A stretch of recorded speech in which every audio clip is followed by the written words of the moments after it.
Ngayong araw nga pala na ito, may di-deliver kaming unit ni Bro. So hindi naman ganun kalayuan at free delivery naman, around the area lang. May bandang San Mateo. So ako na lang magdi-deliver. Ang mga sabi ko sa video, pagka malapit, kami na yung nagdi-deliver. Tara, samahan niya ako sa day 95 ng daily vlog ko. Dito, naisakay na namin sa van namin at on the way na rin kami dun sa area. At hindi naman ganun karaming order ngayon. Saglitin muna namin to kay client. Miya naman yung nag-order sa amin. Like itong order na to is pinapartner nila sa billiard or sa mga entertainment place. Kaya minsan makikita niyo yung mga design. May mga logo talaga ng client namin at pangalan nila. Itong last na to, gustuhan kasi nila yung Supreme design. Kaya yun na rin yung pinalagay nilang design. Pero pinalagyan lang din nila ng pangalan. Dito nakarating na rin kami sa may shawarma sa Balay. Diyan na ilalagay yung arcade machine. Tingin muna kami saglit kasi wala pa si Sir, sarado pa yung shop niya. Maganda talagang passive income to, lalo nang lalagyan niya is ganitong business. Maraming mga estudyante, maraming tao dun sa lugar, automatic passive income yan.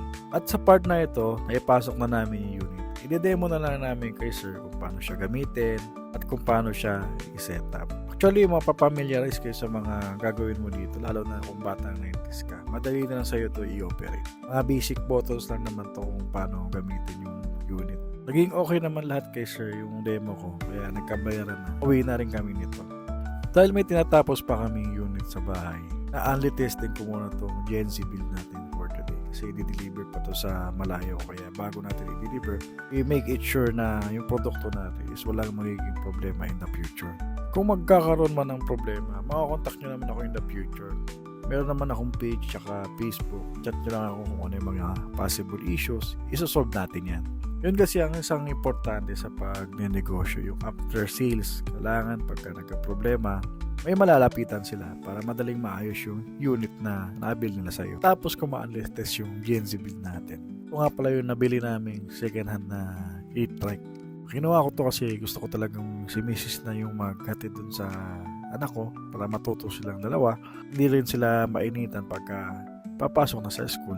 Pa kasi marunong si Mrs. gumamit nito, kaya sinasamahan ko muna siya at tinuturuan kung ano yung dapat niyang gawin. Example, kung liliko siya, kailangan niya mag-signal light, kung saan siya daan, kumbaga right of way. Hindi kasi basta-basta yung mag-i-e-bike ka lang, baka maging siga ka rin sa daan katulad ng mga nasa Facebook memes. So dito lang naman sa loob ng village yan, kaya safe din naman. Nakaalam ko bawal to ngayon sa highway ng Montalban. Dito lang talaga sa village at papunta ng school. Masarap rin pala mag-e-bike pa minsan-minsan pagka ganito yung panahon, hindi maulan, maaraw, at meron kang nakikita itong tanawin na malalaking bundok sa likod ng bahay namin. Nabot din siguro kami ng less than 1 hour dito sa pag-iikot namin.